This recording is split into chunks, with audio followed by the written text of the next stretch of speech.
Hello, my name is Bruno, and today I will be presenting our paper on the reliability of sampling strategies in offline evaluation, offline recommended evaluation.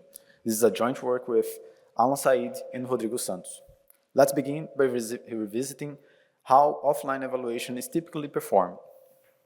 In practice, we have a set of recommenders, A, B, and C, that we want to compare using ranking metrics, like NDCG at K.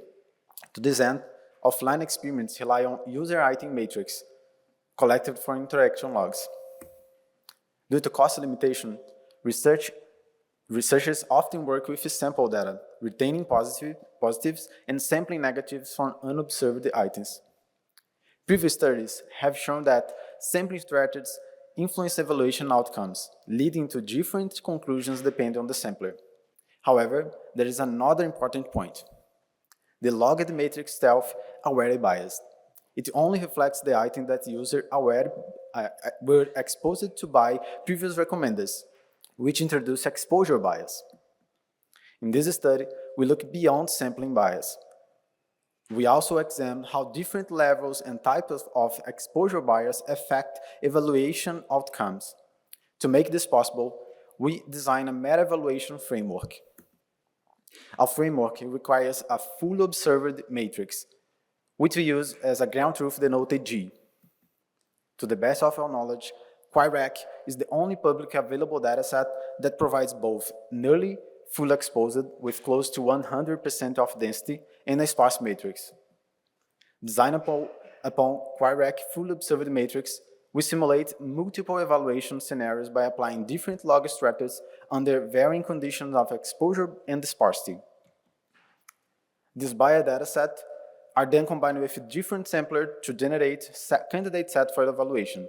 In total, we run more than 1,500 evaluation scenarios covering 3 logging strategies, 8 sparse levels, 3 fixed sampler, 6 adaptive samplers, and 10 sample size.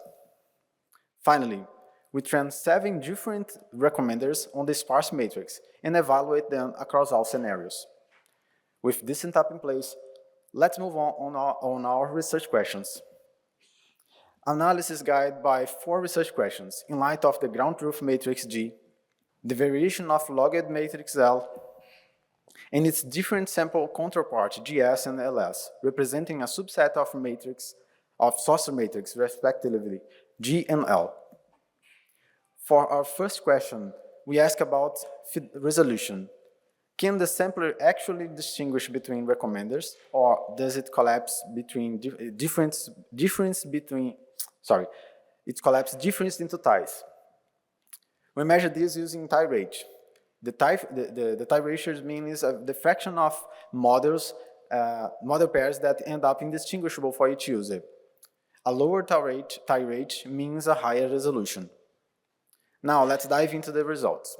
The charts show a tie rate in log scale as a function of sample size. Each line represents a different sampler, where a straight line corresponds to samples that are not affected by sample size. The chart is repeated in the grid view, with rows representing the different loggers, uniform, popularity, and positivity, and columns varying sparse levels from 0 to 95%. Our findings show that resolution depends not only on the sample size, but also on the presence of bias and sparsity. In line with the previous work, intermediate sample size achieved the lowest tie rate, that is, highest resolution. Different samplers respond differently to exposure bias, and interestingly, positive sampler consistently leads to the highest resolution. Our second question asks about fidelity. Does sampling preserve the evaluation outcomes? High fidelity means sample results align closely with those obtained using full candidate set. To answer this, we use a Kendall Tau correlation to measure agreement between the rankings. We compare the sample rankings against the ground truth G, counting concordant and discordant pairs per user. Kendall Tau will also be the basis for research questions 2 through 4. Results show that, as expected, higher sample size result in higher fidelity. If we look at the gap with respect to the full evaluation sampler, under uniform exposure, all samples are strongly impacted by high sparsity, which does not happen with the popularity and positivity. Our third question is about robustness. Is the sampler stable when applied to the biased data? We compare results from unbiased ground truth against those from biased logs. Of course, at zero sparsity, all samples perform equally well, that is, maximal correlation. However, the most strategies are affected by exposure bias, though to different degrees. Some degree quickly, depending on how their design interacts with the bias and the structured log of logged data.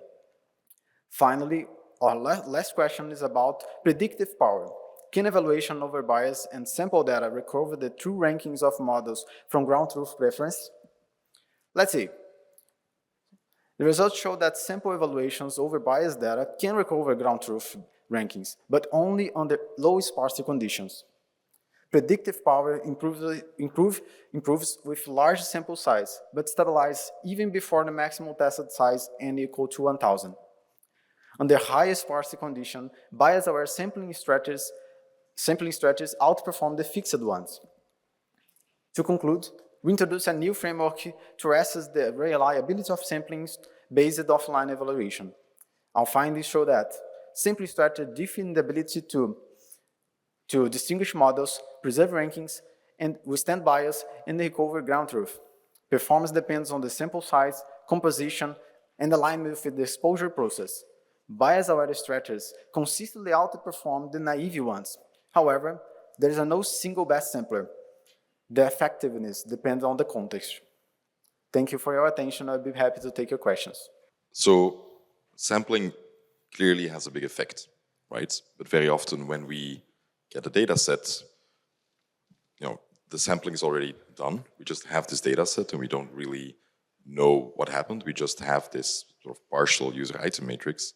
So how do you think that's something we should deal with if you don't actually know what the sampling strategy was? Yeah, it's a very good question. When we use in the paper, we already tested. We name it exposed data. So if we know the distribution of exposure data, we can use this for evaluation. However, in the results we check that the results is varying even if you're using the exposure data. So we agree that sampling can be used for minimize this difference from ground truth preference, even if you have exposure data or the probability, the original probability from choose the data. Or you can speak to bias you may have observed with sort of temporal samplers, so taking the sequence into account. Yeah, it's a very good question. We have a lot of presenting before my presented that talk about that. In this paper, we don't explore the time sensitivity of the data, but it's a future work that we plan to do.